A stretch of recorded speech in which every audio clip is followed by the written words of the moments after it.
ভারত বাংলাদেশ সীমান্তবর্তী কাছাড়ের কাঠিগড়া বিধানসভার চণ্ডীনগরে ভয়াবহ অগ্নিকাণ্ড। গভীর রাতে আগুনে পুড়ে ছাই ৩টি পরিবারের বসতবাড়ি, প্রায় ৩০ লক্ষ টাকার ক্ষয়ক্ষতির আশঙ্কা। ভারত বাংলাদেশ সীমান্তবর্তী কাছাড়ের কাঠিগড়া বিধানসভার চণ্ডীনগর প্রথম খণ্ড এলাকায় গতরাতে ভয়াবহ অগ্নিকাণ্ডের ঘটনা ঘটে। আগুনে সম্পূর্ণভাবে পুড়ে যায় ৩টি পরিবারের বসতবাড়ি। ক্ষতিগ্রস্ত পরিবারগুলি হলেন আব্দুল হামিদ, আব্বাস উদ্দিন ও আবদুল্লাহ মিয়া। প্রাথমিকভাবে বিদ্যুৎ শর্ট সার্কিট থেকেই আগুনের সূত্রপাত বলে অনুমান। অগ্নিকাণ্ডের নগদ অর্থ, আসবাবপত্র ও গুরুত্বপূর্ণ নথিপত্র সহ প্রায় ৩০ লক্ষ টাকার ক্ষয়ক্ষতি হয়েছে বলে দাবি। খবর পেয়ে পুলিশ ও একাধিক দমকল ইঞ্জিন ঘটনাস্থলে পৌঁছে দীর্ঘ চেষ্টায় আগুন নিয়ন্ত্রণে আনে। ঘটনায় এলাকা জুড়ে আতঙ্ক ছড়ায়। ক্ষতিগ্রস্ত পরিবারগুলির জন্য দ্রুত প্রশাসনিক সহায়তার দাবি জানিয়েছেন স্থানীয়রা।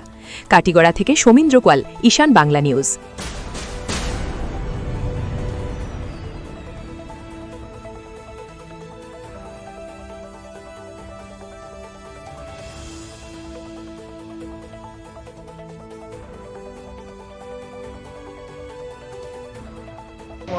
আগুন লাগছে বড়, এটা লাগে লাগছে আমরা চিল্লানি শুনি আমরা আইছি মসজিদও যাই মাইকও জানানি হয়েছে, আমরা ওয়াজ আছে ভাই আগুন লাগছে। আগে আমরা তো স্থানীয় মানুষের বাড়িতে দিয়া জল বইয়া মন করা হয়েছে রাতে রাতে।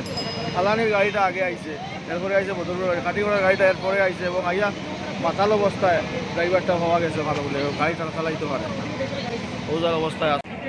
পুরা ঘর তো শেষ হয়ে গেছে, ক্ষতির তো তারা পরিবারের মানুষ হইলে ঘর টেকা শুনিয়ার আমরা জ্বলিছে।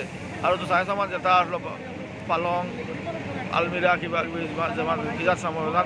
সামগ্রীর সামগ্রী যেটা সব জ্বলিয়া পুরা পরিষ্কার হয়েছে, হয়ে গেছে। 100 মন মতো ধান হয়ে গেছে, তো এখন মাস ধান উঠাইছে, ধান টান পুরা জ্বলিয়া শেষ।